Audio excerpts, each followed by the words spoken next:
Success mission या आपल्या चॅनलवर आपल्या सर्वांचे स्वागत आहे. तर आज आपण CTET तसेच शिक्षण क्षेत्रातील इतर परीक्षांमध्ये विचारले जाणारे काही प्रश्न बालविकास आणि शिक्षणशास्त्र यावर आधारित काही प्रश्न अभ्यासणार आहोत. तर या चॅनलला तुम्ही अजून सबस्क्राईब केलं नसेल तर नक्कीच सबस्क्राईब करा, म्हणजे यासारखे अनेक महत्त्वाचे मुद्दे तुम्हाला या चॅनलमार्फत अभ्यासायला मिळतील. तर चला आपण सुरू करूया. महत्त्वाचे प्रश्न.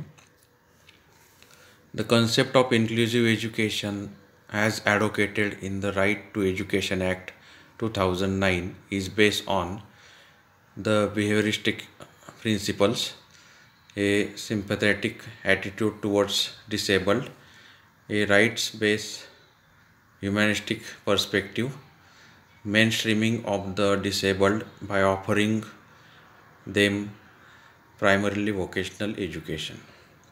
शिक्षा के अधिकार अधिनियम 2009 में अधिवक्ता के रूप में समावेशी शिक्षा की अवधारणा पर आधारित है.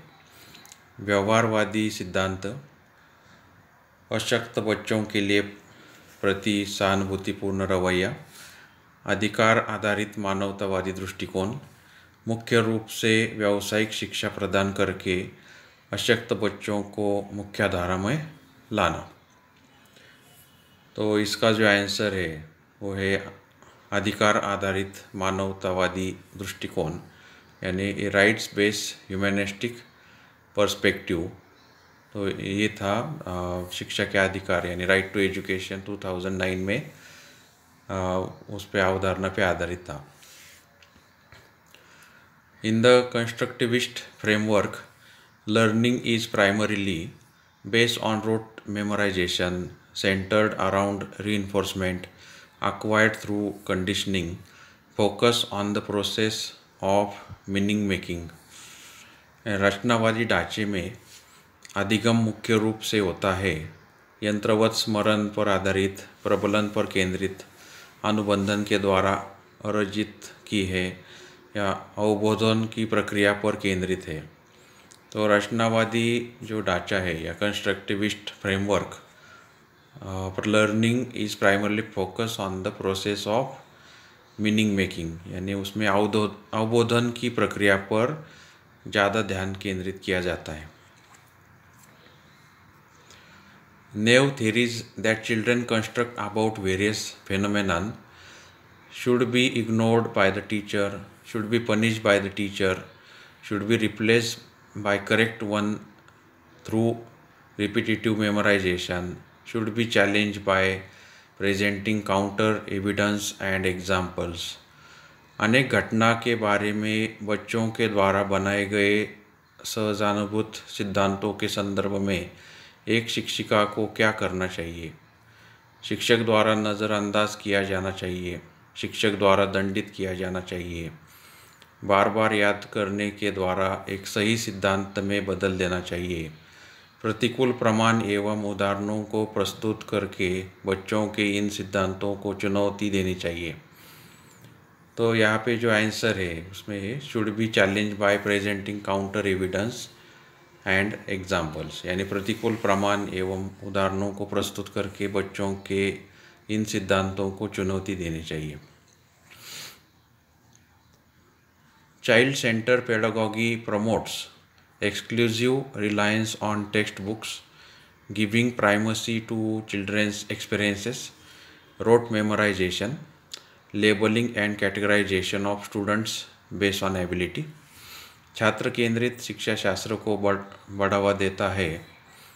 तो किसको बढ़ावा देता है छात्र केंद्रित शिक्षा शास्त्र? तो यहाँ 4 ऑप्शन है. केवल पाठ्य पुस्तकों पर निर्भरता, बच्चों के अनुभवों को प्रधानता देना, यंत्रवत याद करना, छात्रों की क्षमता के आधार पर नामांकित करना और वर्गीकरण करना. तो यहाँ पे बच्चों के अनुभवों की प्रधानता देना, तो इसको कहते हैं छात्र केंद्रित शिक्षा शास्त्र. Emotions and cognition are dash dash each other, completely separate from, independent of, interwoven with, not related to. यानी संवेग एवं संज्ञान एक दूसरे से टिम्ब टिम्ब है, पूरी तरह से अलग, स्वतंत्र, सन्निहित, संबंधित नहीं। तो ये एक दूसरे से सन्निहित है, यानी interwoven with each other, emotion and cognition. Which of the following statements about learning is correct from a constructivist perspective? Learning is the process of reproduction and recall. Learning is the process of rote memorization. Learning is conditioning of behaviors by repetitive association. Learning is the process of construction of knowledge by active engagement. संरचनावादी सिद्धांतों के अनुसार अधिगम के बारे में निम्नलिखित कथनों में से कौन सा सही है? अधिगम पुनरुत्पादन एवं स्मरण की प्रक्रिया है।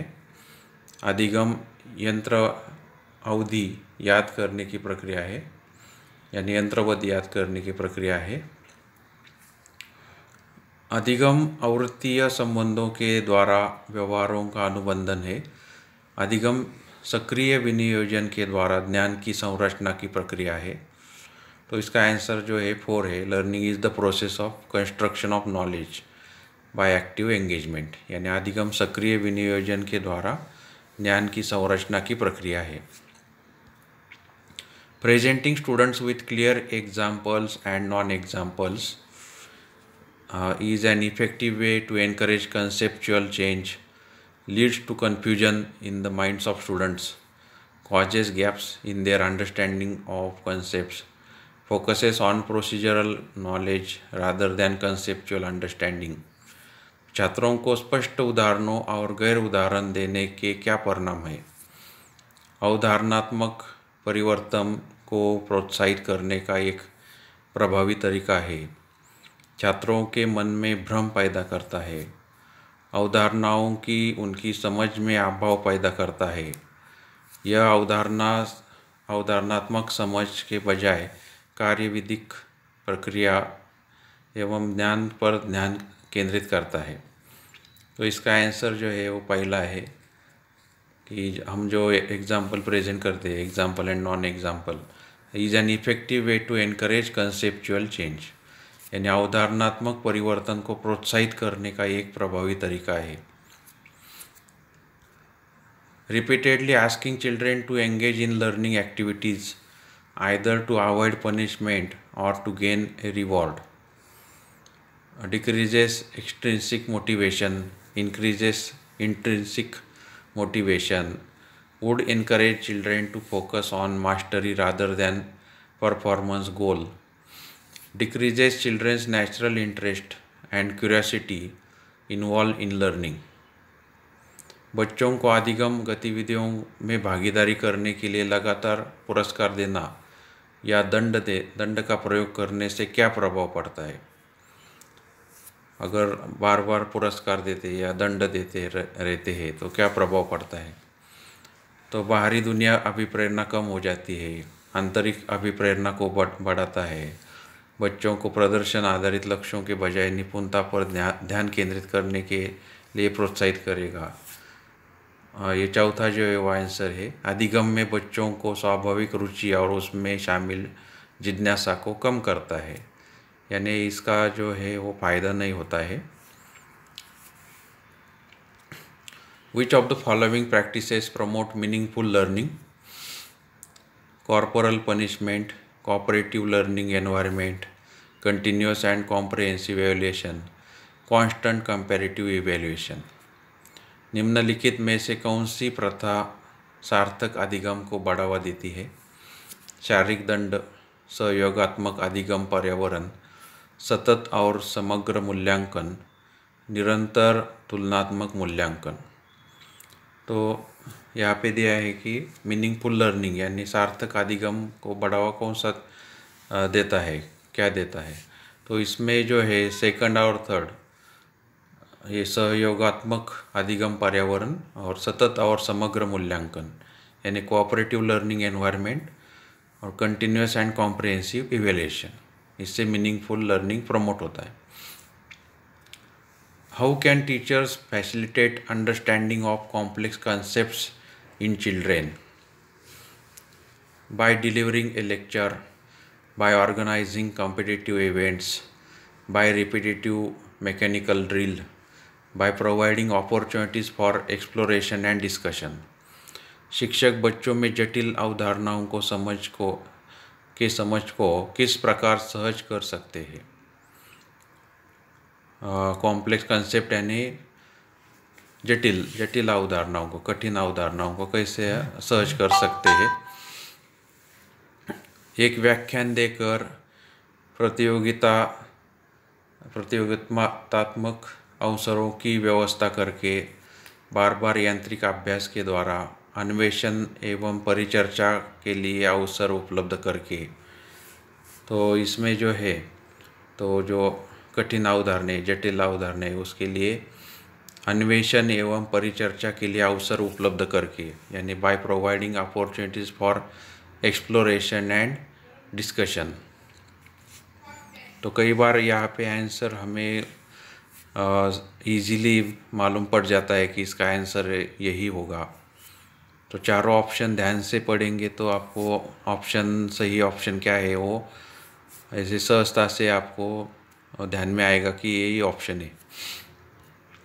A primary school teacher can encourage children to become effective problem solver by offering materialistic rewards for every small task, emphasizing only on procedural knowledge, dismissing and penalizing incorrect answers, encouraging children to make intuitive guesses and then brainstorming on the same। प्राथमिक विद्यालय की अध्यापिका बच्चों को एक प्रभावशाली समस्या समाधान करता बनने में, यानी प्रभावशाली समस्या समाधान करता बनने के लिए किस प्रकार से प्रोत्साहित कर सकती है। तो बच्चों को प्रॉब्लम सॉल्वर बनाना है, यानी समस्या का समाधान करने वाले बनाना है, तो कैसे प्रोत्साहित कर सकते हैं। हर छोटे बड़े कामों के लिए भौतिक पुरस्कार देकर केवल प्रक्रियात्मक ज्ञान पर जोर देना, गलत उत्तरों को खारिज करके और दंडित करके बच्चों को सहजानुभूत अनुमान लगाने के लिए प्रोत्साहित करना और फिर उसी पर मंथन करके। तो ये सही जवाब है। In which of the following periods does physical growth and development occur at a rapid pace? Infancy and early childhood and middle childhood and adolescence and adulthood. निम्नलिखित में से किस अवधि में शारीरिक वृद्धि एवं विकास तीव्र गति से होता है? शैशवावस्था एवं प्रारंभिक बाल्यावस्था एवं मध्य बाल्यावस्था एवं किशोरावस्था और वयस्कता। तो इसमें जो है इन्फेंसी एंड अर्ली चाइल्डहुड में रैपिड ग्रोथ होता है, रैपिड डेवलपमेंट एंड ग्रोथ होता है फिजिकल। तो शैशवावस्था एवं प्रारंभिक बाल्यावस्था में शारीरिक वृद्धि और विकास तीव्र गति से होता है। विच of the following is not a principle of development? Development is life long, development is modifiable, development is influenced by both heredity and environment, development is universal and cultural contents do not influence it। निम्नलिखित में से कौन सा विकास का सिद्धांत नहीं है?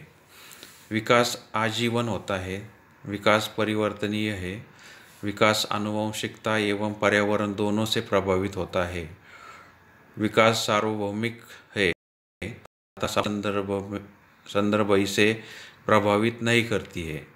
तो ये चौथा जो है वो नॉट अ प्रिंसिपल, यानी सिद्धांत नहीं है विकास का। तो चौथा जो है वो आंसर है।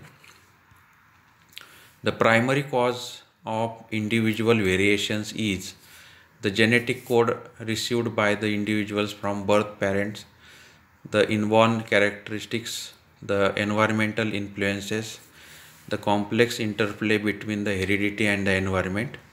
व्यक्तिगत विविधताओं का प्राथमिक कारण क्या है? लोगों के द्वारा माता पिता से प्राप्त आनुवंशिक संकेत पद्धति यानी कोड, जन्मजात विशेषताएं, पर्यावरणीय प्रभाव और आनुवंशिकता एवं पर्यावरण के बीच जटिल परस्पर क्रिया। तो व्यक्तिगत विविधताओं का प्राथमिक जो कारण है वो आनुवंशिकता है एवं पर्यावरण के बीच जटिल परस्पर प्रक्रिया। Which of the following are examples of secondary socializing agency?